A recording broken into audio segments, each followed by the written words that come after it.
Secondary mutations in the Marvel Universe are more than just gaining extra powers. They can boost existing abilities, give mutants entirely new ones, or even change their appearance, sometimes all three at once. These mutations typically appear in a mutant's 20s and are often triggered by intense stress, but other factors like experiments, severe injuries, or drug misuse can also cause them. For instance, Emma Frost's diamond body came from a secondary mutation caused by Cassandra Nova. Professor X once touched on secondary mutations in a talk at Johns Hopkins University, but it was Beast who supplied the details in New Mutants Volume 2, Number 12. He explained that these mutations usually manifest during stressful times, but can also be triggered by other factors like experimentation or near-fatal injuries. Now that we have some idea what exactly secondary mutations are, let's explore the top 15 secondary mutations from the Marvel Universe. Alternate, let's explore the top 14 secondary mutations from the Marvel Universe. But before we go into our explanation, we have a very small request. If you like our content, please support us by subscribing to our channel. This is a small click for you, but for us, it means a lot. Thank you. Let's begin.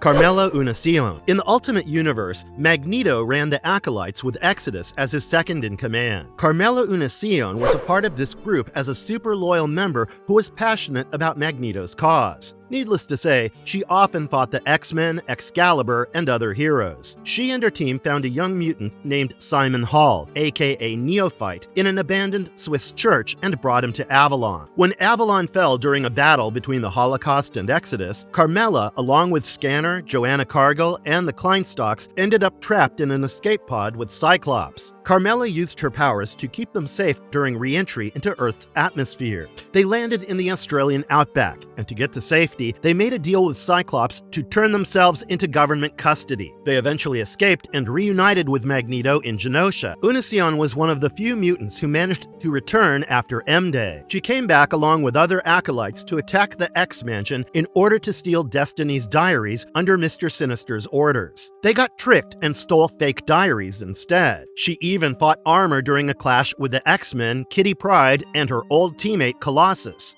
During the Mothervine crisis, a bunch of villains like Havoc and Emma Frost spread a virus called Mothervine to boost mutant numbers and powers. Unision's abilities went haywire because it triggered her secondary mutation, but Zorn managed to calm her down. Unfortunately, Mothervine let Miss Sinister control the affected mutants, which caused Carmela to lose control again. The time-displaced X-Men eventually took her and the other mutants down. Unision has some pretty unique and serious abilities. She can create a psionic exoskeleton around herself, which basically acts like super tough armor. This exoskeleton is for defense, alright, but it can also form into different shapes like a clawed hand or a big hammer. All this manipulation of her psionic exoskeleton allows her to grab or smack things with some pretty deadly force. In fact, she's strong enough to protect herself and a few others from the intense heat caused by friction against the air upon re-entry into Earth's atmosphere. On top of that, she can generate bioelectric charges through her exoskeleton. These charges cause intense pain and temporarily mess up a person's neurosynaptic impulses, basically paralyzing them. During the Mothervine crisis, her powers got a boost, but it came with a nasty side effect. Her secondary mutation made her abilities even stronger. Now she could use her bioelectric charge to sweep a large radius around her, and this often caused electrical appliances around her to explode. However, as I mentioned earlier, this upgrade came at a cost. She became completely uncontrollable, experienced a lot of pain, and her powers spiraled out of control.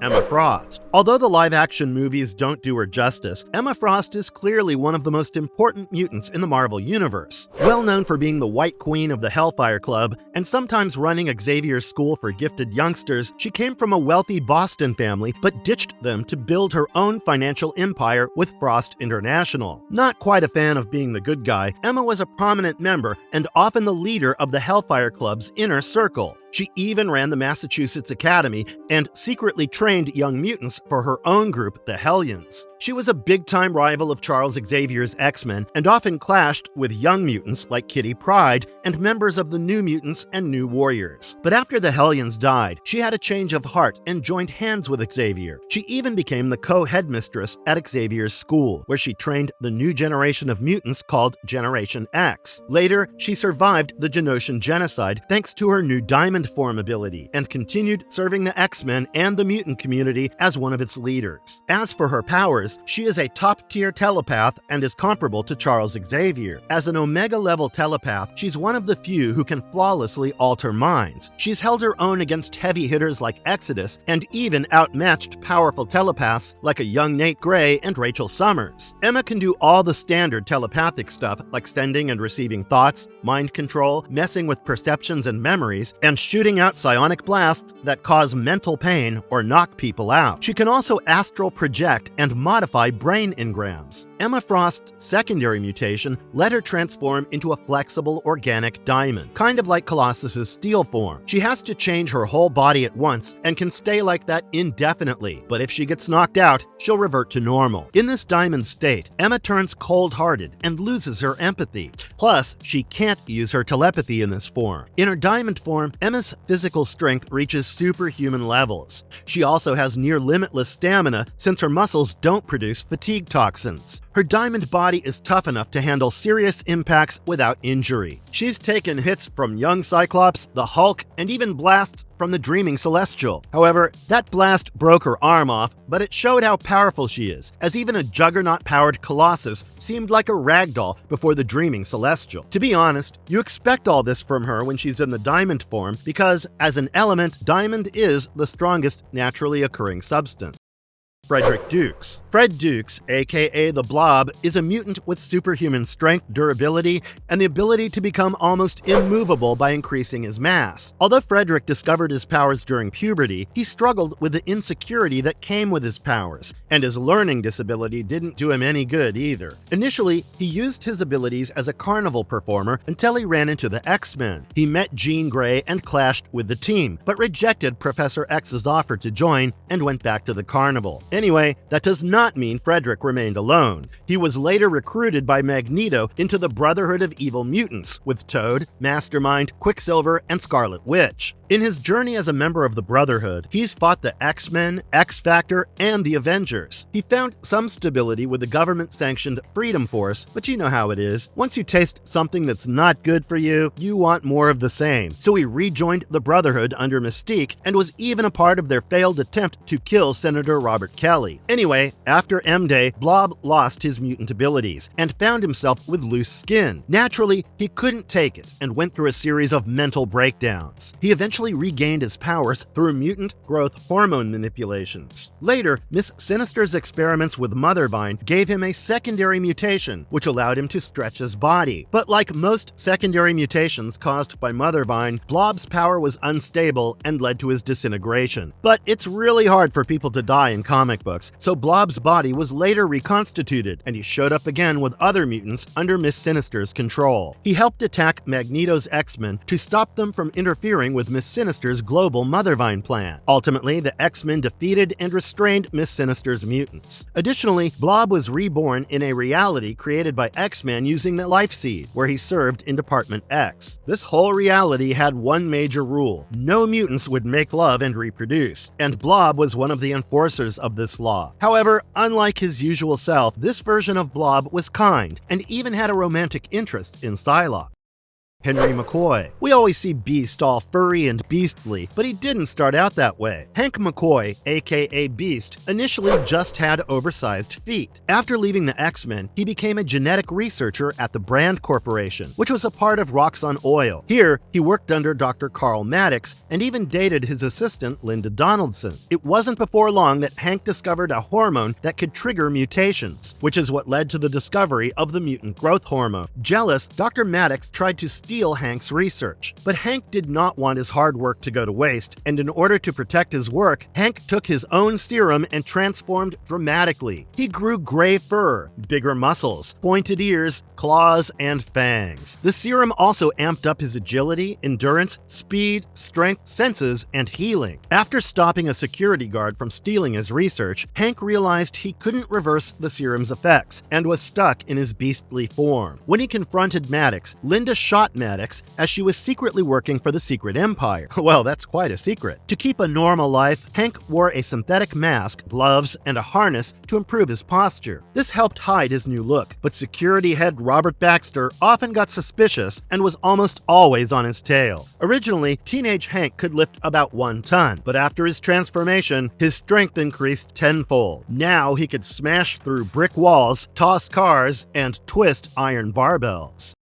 Joshua Foley. Joshua Foley, also known as Elixir, has the mutant power of biological manipulation and healing. He initially joined the Reavers, an anti-mutant group led by Donald Pierce, because of his best friend Duncan. When Cerebra detected a mutant nearby, the X-Men showed up to investigate. During an attack on students from Xavier's Institute, Josh discovered his powers by healing a fellow Reaver, but his secret truly came out when he had to heal Lori Collins, who would have definitely died if not for Joshua, aka Elixir. The Reavers turned on him when they found out he was a mutant, and Josh reluctantly went to the Xavier Institute because, by now, even his parents had rejected him. At first, Josh made friends with many students, but when they learned about his past with the Reavers, they rejected him too. Eventually, the New Mutants stepped in to save him, and he became the school's go-to healer, who eventually joined the New Mutants. Despite the chaos of M-Day, Josh retained his powers and helped in the recovery of the depowered students. Elixir basically has the power of biokinesis, which means he can manipulate the biological structure of his and others' bodies right down to the genetic level. He generates biomolecular energy to affect the organic matter he touches, which enables him to heal injuries, reactivate mutant abilities, restore brain functions, and even modify his molecular makeup. This sort of control makes him hard to medically treat, and he often ends up in a coma from overexertion. It's believed that during this sort of coma, his DNA may be rebooting itself. Originally, Elixir had to touch individuals to heal them, but his powers have expanded dramatically in recent times. He moved from healing minor cuts to healing groups of people, bringing back the dead and manipulating life forces, all without direct contact. His capabilities continue to grow, and it seems that he's only just begun tapping into his potential. But what about his secondary mutation? Once, after healing himself using his powers, Elixir's skin turned golden because of a secondary mutation. Normally, his skin stays golden, but it shifts to a deep metallic black when he uses his powers for harm. This change is involuntary, and it's tough for him to switch back from black to golden. Another mutant named Prodigy theorized that these color shifts also affect his brain chemistry. Mask. Mask is a mutant with the power to reshape other people's appearances. Ironically, though, he can't change his own hideous face, which makes him despise all forms of beauty. Now, I can't say I know much about his past, but yeah, he helped found the Morlocks, which was an underground community of mutants in New York City. In the Mutant Massacre storyline, Morlocks found themselves getting the short end of the stick because of the Marauders. And by the way, you can check out the entire saga on Marvelous Long Roads, our new channel. Anyway, while most Morlocks were originally peaceful, Mask never had any good intentions. After taking over as their leader, he turned the group into extremist terrorists. This radical stance led him to team up with the Brotherhood of Evil Mutants, and he was eventually executed by X-Force's Shatterstar. But he survived and gained the ability to alter his own body, and soon went back to his old, sinister ways. When mutants moved to the island nation of Krakoa as per Professor X's plan, Mask joined this new society along with other villains. As I mentioned earlier, Mask has the ability to reshape other people's looks with just a touch. This power, probably psionic, lets him rearrange flesh, hair, skin color, and more. Apart from making people look like a completely different person, he can give them crazy, inhuman features like tentacles. He can do this either by sculpting with his hands or with a single touch that instantly transforms the whole body. The subjects usually adapt to their new forms without much trouble, both physically and mentally. In combat, Mask can mess with his enemies by fusing their limbs to their bodies, but in addition to this, he can pretty much close their breathing passages. Of course, he can undo the changes he makes, and if you're a skilled mutant like Forge, you can undo the changes as well. Initially, Mask couldn't change his own appearance. However, his powers evolved due to a secondary mutation, which enabled him to alter his own flesh. This secondary mutation came about after Shatterstar seemingly killed him. Mask instinctively rearranged his internal organs to survive, and since then, he's been able to modify his own body beyond just outer appearance.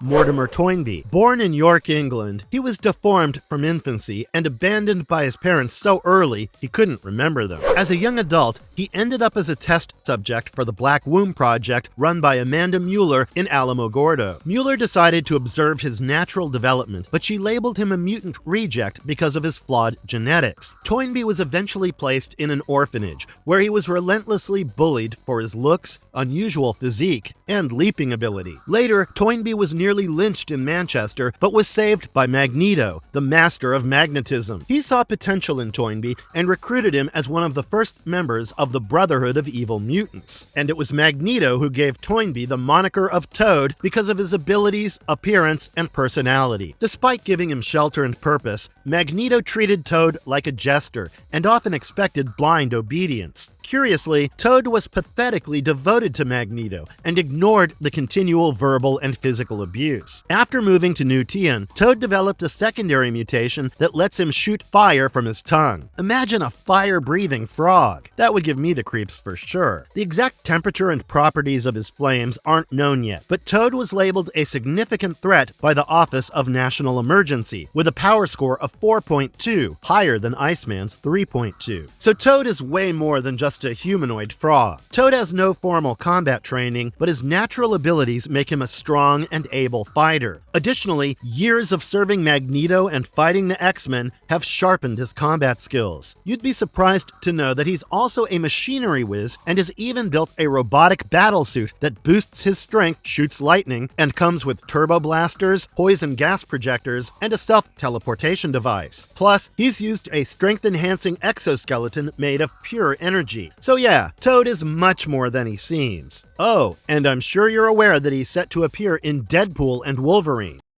Paige Guthrie. Paige Guthrie, also known as Husk, has one of the more unusual mutant powers. Initially, she could peel off her skin to reveal a new layer made of different materials like rock, diamond, wood, or glass. This ability came with its challenges, as multiple transformations caused her intense pain. In more recent comics, such as Generation X, Paige's situation worsened with severe mood swings and inconsistent morphs, which were later linked to a secondary mutation. This new mutation not only changed her skin, but also her personality with each transformation, and it became so extreme that she was temporarily forced to stop using her powers. Paige also experienced periods of instability, as she showed signs of psychological issues and physical anomalies, which were, of course, related to her mutation. These symptoms, including shedding skin and displaying multiple skin types at once, were connected to her personality changes. Although mere speculations for quite a while, it was confirmed that these drastic shifts were effects of her secondary mutation.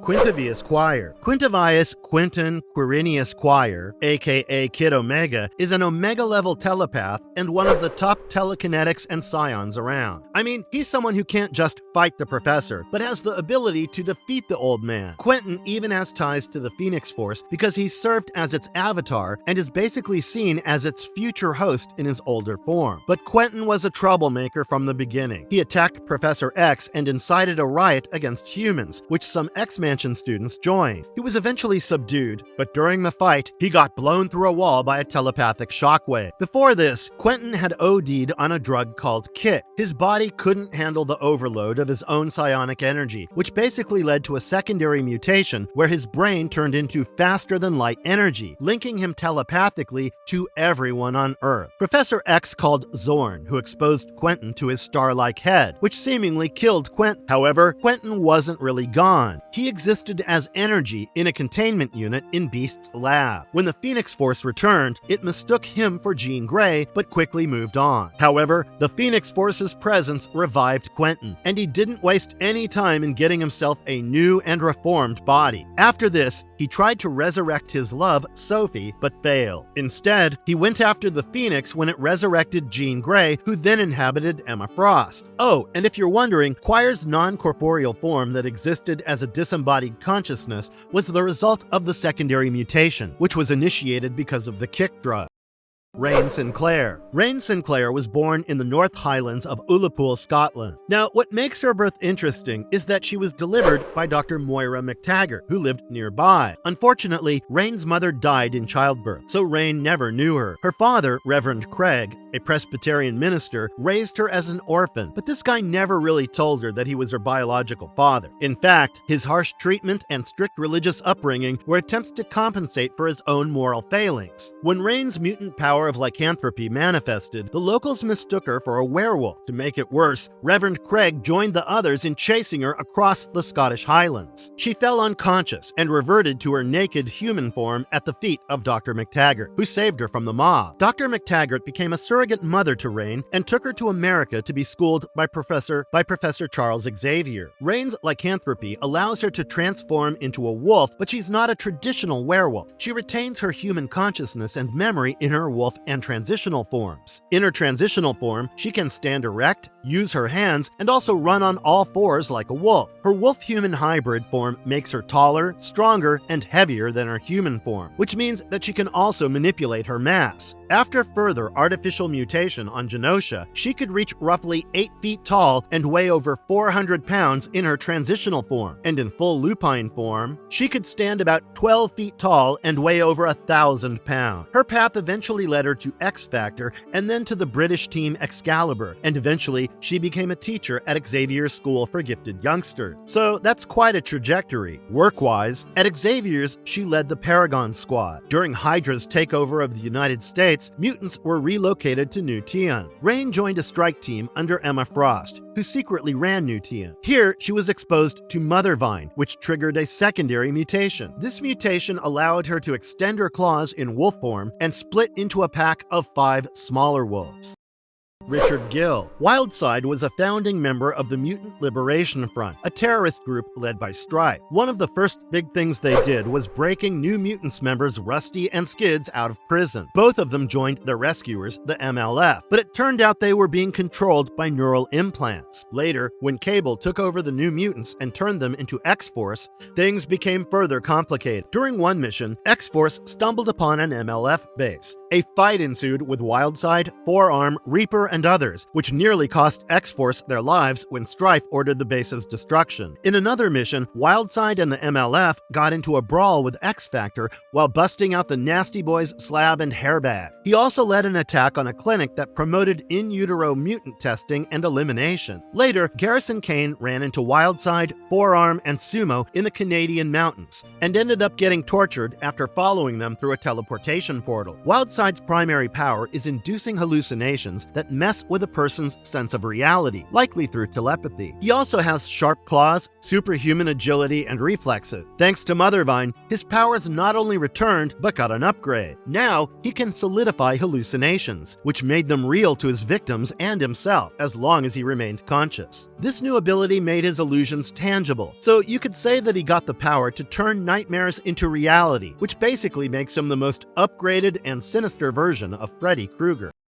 Robert Drake. Iceman, aka Bobby Drake, can control his body temperature, but we know it already. He can drop his temperature from a normal 98.6 degrees Fahrenheit to absolute zero almost instantly. He does this by mentally overriding his hypothalamus, which helps him to convert thermal energy around him into another form that dissipates quickly. Needless to say, his body tissues are immune to extreme cold, without which he would not be able to sustain his own body temperature. In fact, his ability to generate cold is so powerful that he once stopped a massive fusion device explosion just by himself. You should know that the fusion and fission reactions are what propel the sun and enable nuclear bombs. So if Bobby is able to stop such reactions, it says something about him. After leaving the X-Men for a bit, Bobby rejoined them and embraced his evolving powers. During a fight with Black Tom Cassidy, he got injured in the chest, which is how his secondary mutation got triggered. This mutation encased his body in ice and locked him out of his human form. On a rescue mission for Nightcrawler, Iceman was shattered with only his head intact, but he managed to reform using moisture from an enemy's body. Because he was unable to return to his human form, Iceman grew bitter. However, the plus side was that his control over his powers became extremely precise. He could manipulate molecules to freeze objects or beings instant and even halt chemical reactions. For instance, he stopped Sunfire from using his powers. Now, Iceman's new form is made of organic ice, which makes him translucent and nearly indestructible, similar to Emma Frost's diamond form or Colossus's steel.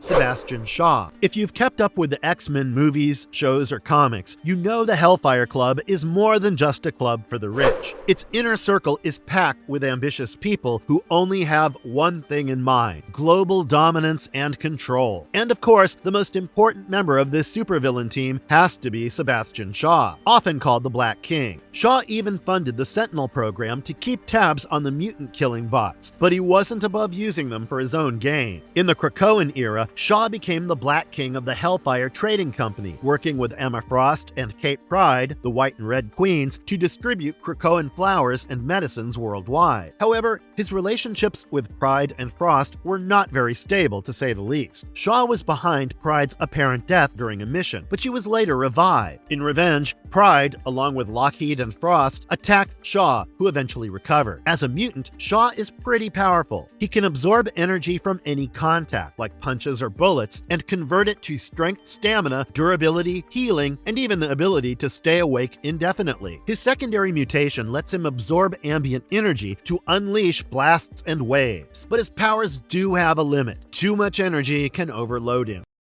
Thomas Cassidy. Thomas Cassidy didn't share happy memories with his cousin, Sean Cassidy, which was mainly due to their rivalry over Maeve Rourke. Maeve married Sean, but her death reignited the animosity between the cousins. To complicate things, Tom secretly raised Sean's daughter, Teresa. Tom turned to a life of crime, which landed him in prison where he befriended Juggernaut. The two became partners in crime and fought with the X-Men at Cassidy Keep. At one point, Juggernaut even tried to share his power with Tom and nearly ended up creating two Juggernaut-like beings. After being shot by Cable, Tom was taken to France, where doctors grafted a wood-like substance onto his wounds. This not only healed him, but also allowed him to channel his bioblasts through his fists. However, a genetic virus caused the substance to spread across his body. After this, Tom sought out Deadpool's healing factor as a potential cure. In his partially transformed state, Tom attacked Sean and Generation X. Later, Tom joined the Brotherhood and encountered the X-Men again. The entire Brotherhood got sucked into Shenzorn's head and transported to the Mojoverse. They sold Juggernaut and Nocturne to Mojo in exchange for being sent back to Earth. So that was all in this one. To know about how exactly these secondary and tertiary mutations work, you can check out our video on the same. What I find really interesting is that people like Beast and Emma Frost have been depicted in live-action movies in their secondary and tertiary mutations, and most people believe that's how they are. You know, like that's what their original powers are. And if you liked our content, don't forget to leave a like and subscribe to us if you haven't already. Have a good one and be safe. Thanks, everyone. Girlfriend sensed you've doomed us all.